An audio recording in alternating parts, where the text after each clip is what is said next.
सारा और टॉम बचपन के दोस्त थे जो एक ही छोटे से शहर में बड़े हुए थे।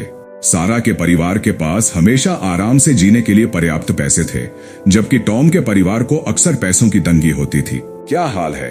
इस चैनल का नाम मनी है और इस चैनल में आपका स्वागत है। मैं आपका दोस्त।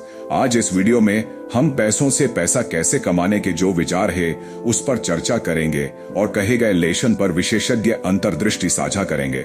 आइए शुरू करें।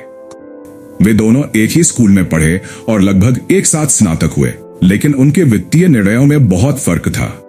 सारा को हमेशा उसके माता पिता ने शिक्षा और मेहनत की महत्ता सिखाई थी, लेकिन एक चीज थी जो सारा के पिता, जो एक सफल व्यवसायी थे, अक्सर कहते थे, पैसों के लिए काम मत करो, पैसों को तुम्हारे लिए काम करने दो।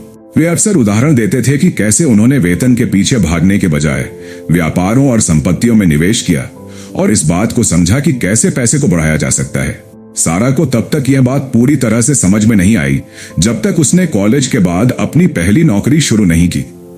वहीं टॉम को उसके पिता ने पारंपरिक तरीका सिखाया था, कड़ी मेहनत करो, प्रमोशन लो, पैसे बचाओ और अंत में आराम से रिटायर हो जाओ। टॉम ने इस रास्ते पर चलने का निर्णय लिया और स्नातक होने के बाद एक मार्केटिंग फर्म में नौकरी पकड़ ली। उसने लंबी घंटे काम किए, अतिरिक्त जिम्मेदारियां ली और कॉर्पोरेट सीढ़ी पर चढ़ता गया। उसका वेतन समय के साथ बढ़ने लगा और वह खुद को सुरक्षित महसूस करने लगा, जैसा कि उसके पिता ने उसे बताया था। लेकिन प्रमोशन के बावजूद टॉम को हमेशा पैसे के लिए संघर्ष करते हुए महसूस हो रहा था। वह हर महीने तनख्वाह के हिसाब से जीता था। उसे हमेशा अपनी बिलों की चिंता रहती थी और अपनी लाइफस्टाइल पर खर्च करने के बाद उसके पास बचत बहुत कम बचती थी। वह हमेशा यह सोचता रहता था कि ज्यादा पैसे कमाने के लिए उसे और मेहनत करनी पड़ेगी ताकि वह अपनी जरूरतें पूरी कर सके और थोड़ी और आरामदायक जिंदगी जी सके। वहीं सारा ने एक अलग रास्ता अपनाया।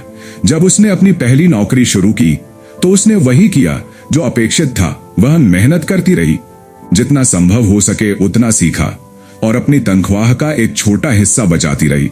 हालांकि सारा के पिता ने उसे सलाह दी थी कि वह सिर्फ अपनी नौकरी पर निर्भर न रहे ताकि वह संपत्ति बना सके। उन्होंने सारा को यह भी कहा कि उसे उन संपत्तियों में निवेश करना शुरू करना चाहिए जो बिना ज्यादा काम किए आय का स्रोत बन सके। सारा ने अपनी बचत का एक हिस्सा इस्तेमाल करके रेंटल प्रॉपर्टीज में निवेश किया।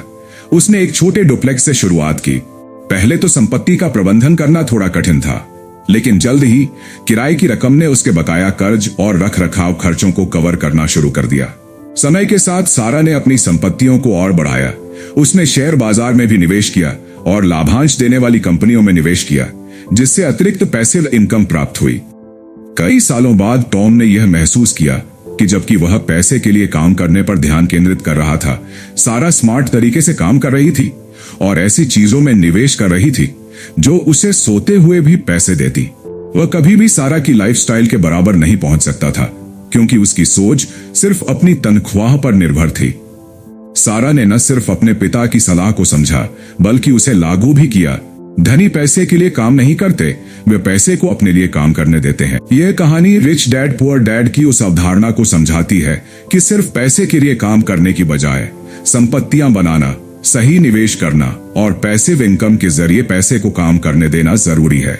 मेहनत करना महत्वपूर्ण है, लेकिन स्मार्ट तरीके से काम करना और वित्तीय अवसरों के बारे में सीखना वही है जो स्थायी संपत्ति और समृद्धि बनाता है। हमें उम्मीद है कि आपको यह जानकारीपूर्ण वीडियो पसंद आया होगा। धन्यवाद दोस्तों पूरा वीडियो देखने के लिए।